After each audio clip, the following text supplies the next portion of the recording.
I have struggled with binge eating disorder for about 3 years. I'm good now.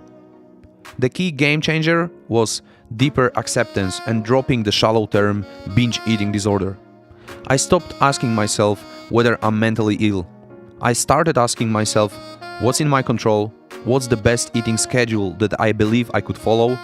Then I started planning, following the plan, failing to follow the plan, learning from my mistakes, creating new plans, and so on and so on. It's a journey, and I'm grateful for the opportunity to experience this journey.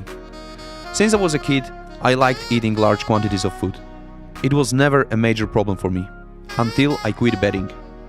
Betting for me was a source of income, education, personal development, but also a highly addictive behavior. I took breaks from gambling only for drinking or drugs or some other stuff. Once I retired, I quickly turned into lifting and dieting. That was my new coping mechanism and main stimulation of my reward system. That was 6 years ago. The main lesson I learned from gambling addiction, it's not about money. The main lesson I learned from eating disorders, it's not about food. In both cases, and in the case of all suffering really, it's all about accepting or not accepting reality. If you were overeating because it's a competition and you could win the prize, you would be happy that you've eaten a lot of food.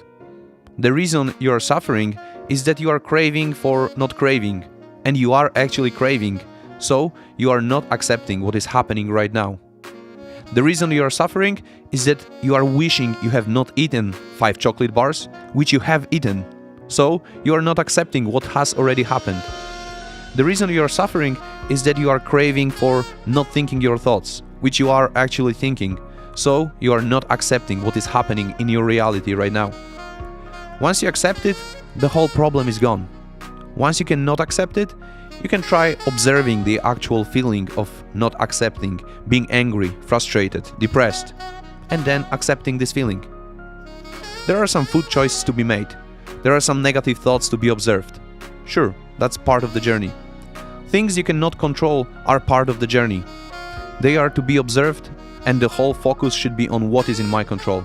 And basically, to make the story short, currently, upon accepting my conditioning, my reward system and willpower levels, my best plan involves fasting, exercising, and eating large quantities of food at once. From the sidelines, it looks like a binge eating disorder, and I'm fine with that. I'm not on the sidelines. I'm right inside, living my life and taking full responsibility.